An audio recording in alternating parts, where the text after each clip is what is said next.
SBY modal uang Senturi naik 21% gitu loh. Iya kan? 2014 Akhirnya SBY belum ada kayaknya. nggak maju.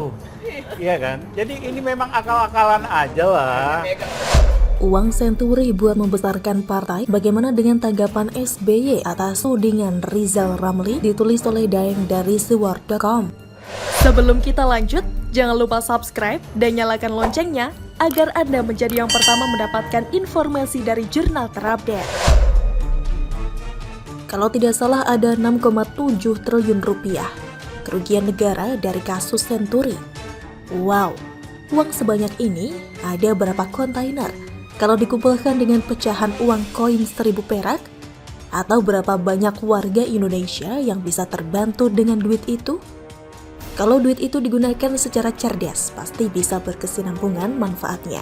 Tapi kalau digunakan hanya untuk membesarkan partai saja, yang artinya hanya untuk kalangan yang punya partai saja, maka uang itu hanya bermanfaat di sekitarnya saja, alias merobek keadilan sosial, sehingga lagi-lagi mengkhianati nilai-nilai Pancasila. Tapi memang banyak oknum elit melakukan itu, karena kekhawatirannya akan tersingkir dari panggung kekuasaan. Padahal, mau tak mau jabatan atau kekuasaan itu ada batasnya. Coba saja perhatikan kerajaan Cikeas yang sudah 10 tahun berkuasa, akhirnya berakhir juga. Meskipun saat ini masih ada sisa-sisa perasaan berkuasa, sehingga terus mencari cara agar bisa bangkit dari berkuasa. Sampai-sampai mengerahkan mantan koruptor untuk mengangkat partainya ini di media sosial. Sebenarnya, lebih tepatnya disebut maling orang kepercayaan kerajaan Cikeas itu. Kalau koruptor terlalu halus bahasanya, maling adalah lebih tepat, karena menggarong uang rakyat secara jelas tanpa malu. Jangankan SBY berkuasa 10 tahun yang berakhir juga, Soeharto yang lebih lama juga mengalami masanya, 32 tahun berkuasa, toh akhirnya harus berakhir. Dan lagi-lagi meski klan Cendana masih ada pengaruhnya sampai saat ini, tapi toh sampai di mana akan bertahan jika Yang Maha Kuasa telah menerapkan sunatullahnya bahwa yang bukan Tuhan pasti akan berakhir masanya. Nah, kasus Senturi itu sampai sekarang masih belum kelar. Diduga keras pelaku utamanya belum terjerat alias belum mempertanggungjawabkan perbuatannya.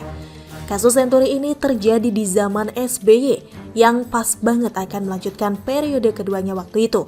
Dan karena itulah Gubernur Bank Indonesia pada saat itu tiba-tiba muncul namanya dalam bursa cawapres mendampingi SBY.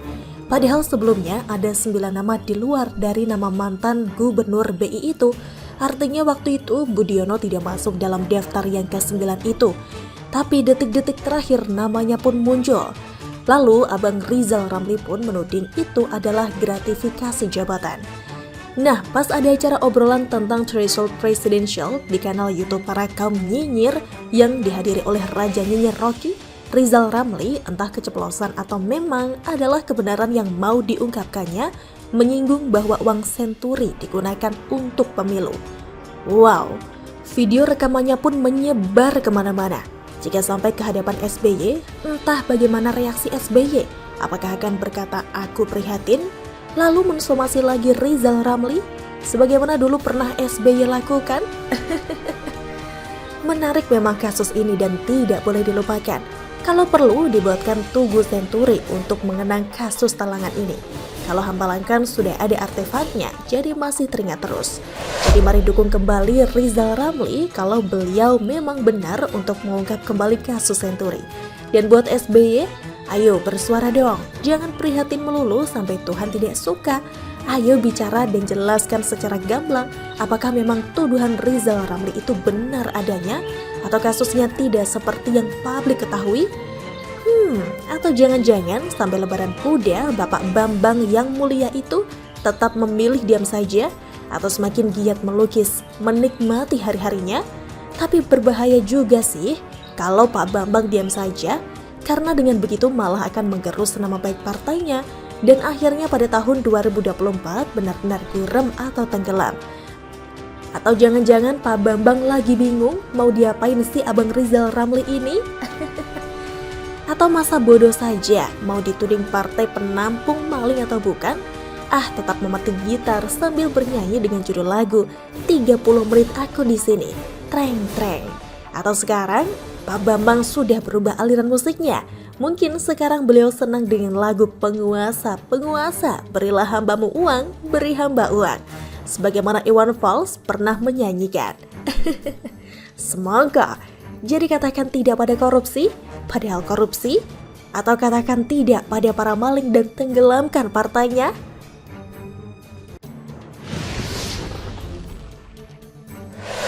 Tampaknya kadrun dendam akut pada Dudung Abdurrahman ditulis dari berbagai sumber. Sebelum kita lanjut, jangan lupa subscribe dan nyalakan loncengnya agar Anda menjadi yang pertama mendapatkan informasi dari jurnal terupdate. Seorang ketua Presidium Alumni 212 bernama Aminuddin menyebut Jenderal Dudung Abdurrahman yang saat ini menjabat sebagai Kepala Staf Angkatan Darat atau KSAD layak menggantikan Jenderal Andika Perkasa menjadi Panglima TNI jika Andika pensiun nanti. Aminuddin menganggap Dudung adalah seorang yang lincah dalam berpolitik karena dekat dengan istana dan dekat dengan PDI Perjuangan. Kelincahan Jenderal Dudung ketika menjabat sebagai Panglima TNI, dia bisa membantu urusan politik presiden. Namun demikian, menurut Aminuddin, sosok calon Panglima TNI Presiden sendiri yang bakal menentukan. Kan Panglima jabatan politik, mau tidak mau Presiden butuh backup politik. Tinggal adu kuat. Saya tidak dalam posisi menentukan, itu Presiden lebih tahu, katanya.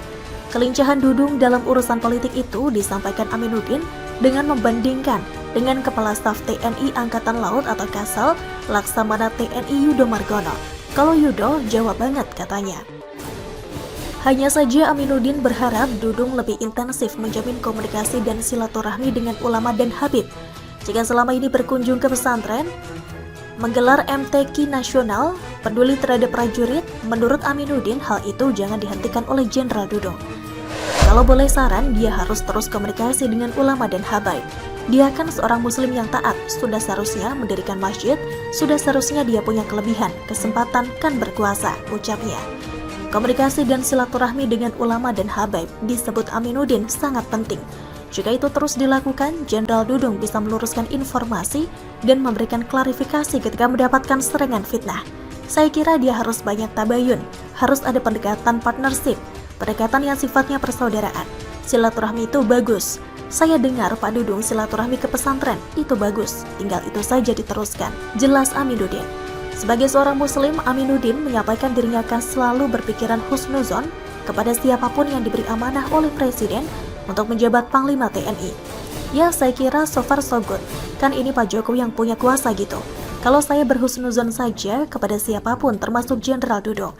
Tapi kalau boleh, saran dia harus banyak komunikasi dengan ulama dan habaib, katanya. Selama ini Jenderal Dudung kerap disebut-sebut Jenderal Sudirman masa kini karena memegang teguh nilai-nilai luhur Indonesia dan jati diri prajurit TNI. Selain itu, Jenderal Bintang 4 ini juga dianggap paham perkembangan situasi dan zaman kekinian yang disebut Metaverse, Cyber War, Generasi Z, Revolusi Industri 5.0.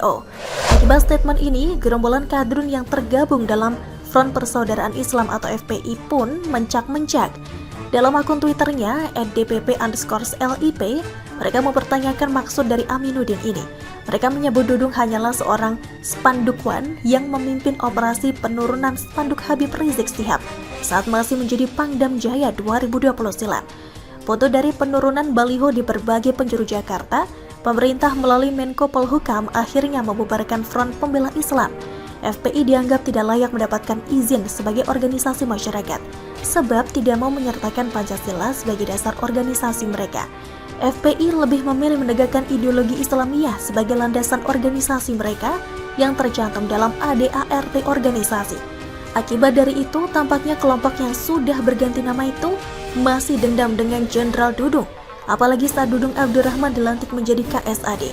Mereka ramai-ramai mencacinya sebagai Jenderal Baliho, sebab menurut mereka syarat untuk naik pangkat cukup mudah, hanya menurunkan baliho. Pernyataan yang masuk akal buat kaum otak separuh seperti mereka. Tapi bagi kita kaum waras, itu pernyataan yang konyol. Padahal itu bukan hanya sekedar penurunan baliho, tapi ada esensi yang lebih mendalam di sana.